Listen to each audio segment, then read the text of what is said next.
Saan?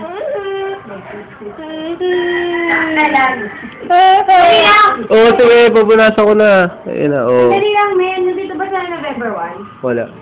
Birthday ni Joy yan. Sa 31 yung kukunin. Siguro. Baka ngayon kunin eh. Ay, wala akong ito.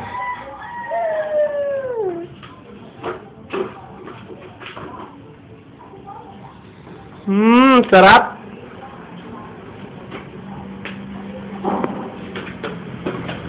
Ano ba niya pag ginawa ngayon? Wala siyang dapat, wala siyang pangit. Eh, wala naman pag-din eh.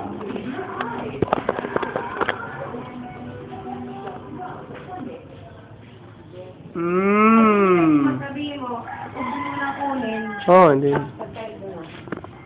Be, bigyan mo naman ako! Eh, bibigyan mo sa? Subo, subo.